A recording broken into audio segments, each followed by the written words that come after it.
Alright, a couple hours until the shoot now. It has definitely been a stressful morning. We've went through a lot of different casting. Originally, we had somebody that was going to do a monster, and they ended up not being able to do that, but that was like a week ago, so that's enough time. We found another monster, and then just like an hour ago, they let me know that they can't do it. So we found yet another monster, and that lasted for about half an hour, and then I think they ended up having to do homework or something, so they can't do it. And now we have, what is this, number 4? At that point I was planning, I was like, well, I'll just have Haley film those scenes and I will get all the makeup on and then I will do it. It worked out. Now we have yet another person who is into it and is as far as I know is going to be here and be the monster, and it is all back together at this point. I really want to do more short films, but this like scheduling and casting is always stressful.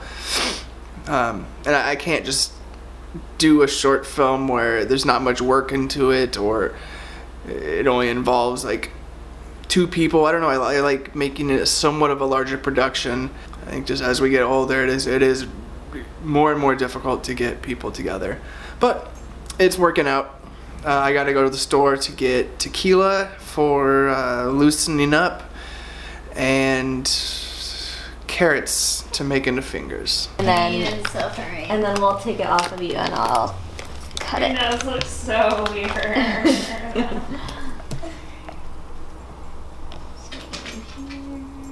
But was it international? I don't think it did. Yeah. That'd be fine. Like it was like an internet thing.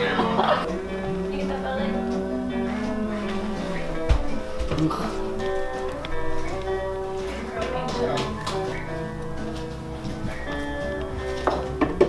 So once I get these carrots on my hands, Alright, so the next step is cutting all these carrots for fingers. In an ideal world, this will work and not look super dumb. We'll see. Oh god. Okay. We just found out Mabel likes carrots. Does she? Yep. Oh my gosh. She shot up suddenly. There she. Smell carrots. Yep. Come on in. I'm gonna carrot you. Oh, in the kitchen. Yeah, I'm gonna carrot it up. So I hope this works, because if it does, it'll be so fucking cool. There was a sleepy dog that was kind of like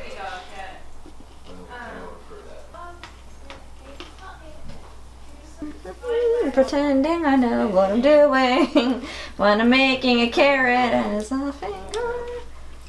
Come on. It won't kill us to have our cell phones recording. Alright, cut.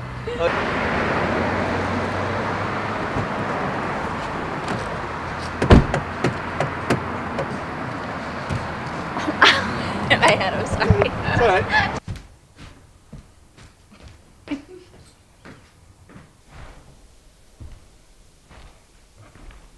No, there was a thing. I wanted this to be easy. Your grin.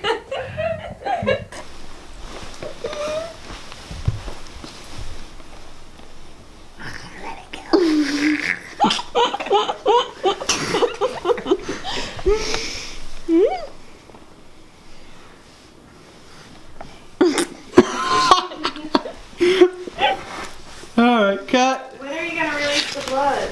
I was like really curious. That was super awkward as I was descending on a lady that I haven't met for very long and couldn't see where my hands were going. I was like, what am I touching? Wait, that was just a practice, right? That was just a practice. Okay. Alright, so we are finished. Quite a long day. I think it went pretty well. The monster was awesome. Viva did a great job on the makeup, and I'm pretty excited about editing and how it's going to turn out. We spent a long time getting this house ready to film, and it's going to take an equal or more amount of time to get it back together. The office is kind of scattered with stuff right now. Started shooting this on a shoulder mount, but there were a few like tight quarters that the shoulder mount just wouldn't work in, so I went to a monopod. And same with lenses. I started with an 85, and because of tight spaces, I went down to this this 24 to 70 lens. Overall, I'm pretty happy with how the shoot went. There were a few times where I started to get stressed just because it seemed like, you know, things were taking too long, and I was more worried that other people were bothered by it, or especially Soraya, who filled in last minute. You know, I didn't want her whole day to be taken up by helping and doing us a favor, but I don't think that was really the case. I don't think anybody was bothered by the amount of time it took.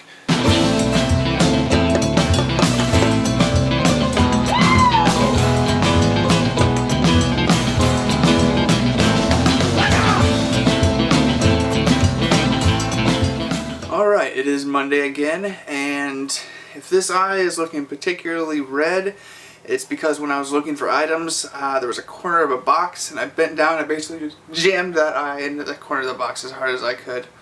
It's feeling a little bit better now, and I don't think I did any like lens scratching or anything, but definitely is tender right now.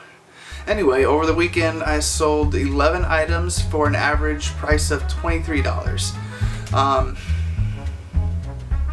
Yeah, here's what's sold. This is a Burgermeister, a truly fine pale ale. Oh, beer. Yeah, can't read. It's just a sign. Has a light in here, but the actual cord part has been cut off, so I never did test this. Had it for a while, and I think it just sold for about 40 bucks. This is a Scentsy brick, the clarity flavor, and it's just a pound of flavored wax. I'm not gonna get this fully out of the bag, but this is a nearly new Hurley jacket, nice and soft and a whole bunch of pockets. I sold this for $35. This is a Franklin Covey binder planner or whatnot. I buy these occasionally. Franklin Covey does pretty well. I sold this for $50 or maybe $45, one of the two. A Sony 12 volt power supply. A Garmin GTM 25 car power supply. A Sunbeam electric heated blanket controller. Another Sunbeam electric heated blanket controller. HP 93 tricolor ink. A Westbin Poppery stirring rod. And I believe this is the last thing, just a Logitech ball mouse. This one I sold for a little bit less than what they normally go for because it does not have the battery door. I think this I just sold it like around 15. So last week I ordered some lens calibration kits, or papers, little lens calibration triangles. Basically, when I'm out taking pictures, most of the time I'll land focus, but some of the times it just, I feel like the lens might be back focusing or front focusing just a little bit. I know, you know, some of them is definitely my fault, but some of them I feel like the lenses I'm using might just be a little bit off. And lenses are machine made, and they have a tolerance that they're allowed to leave the factory. So, I mean, I don't know this number to be exact, but, you know, this lens could be, you know, 0 as in perfect, or plus or minus 10, you know, just as an example. And any of those numbers, they say, this is a good lens, sell it. So you need to calibrate each lens to your camera, and then you can save that information, and then when you put the lens back on your camera, it recognizes it and puts those, you know, the fixes to make it focus correctly. So I got this, and I'm gonna go ahead and do all of my lenses right now. Okay, then I want to get this at the same height as that table, or as that guard.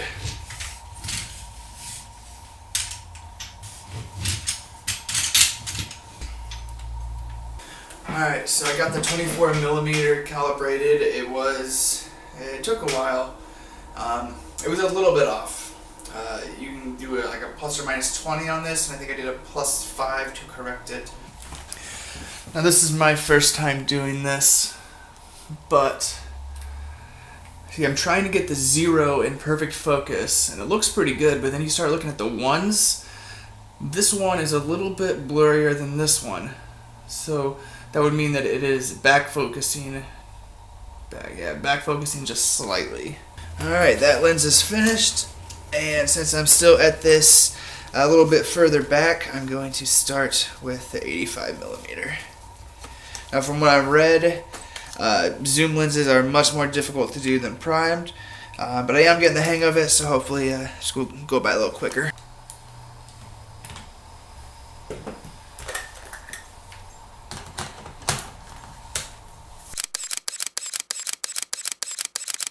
So the 85 is now calibrated. Look how far this was off. I had to add 13 micro adjustment points, and I don't know, that's quite a bit. I'm happy that things are that the lenses are not correct, just because that means that if they were spot on, then all the fault goes on me, and I am only prepared to take some of it. But I'm really excited to know that soon all the lenses are going to be spot on. It's gonna give me more confidence. As you get home and you look at all the photos you take, and like most of them are good, but then it's like, I know I got this in focus, but yeah, the lens's fault.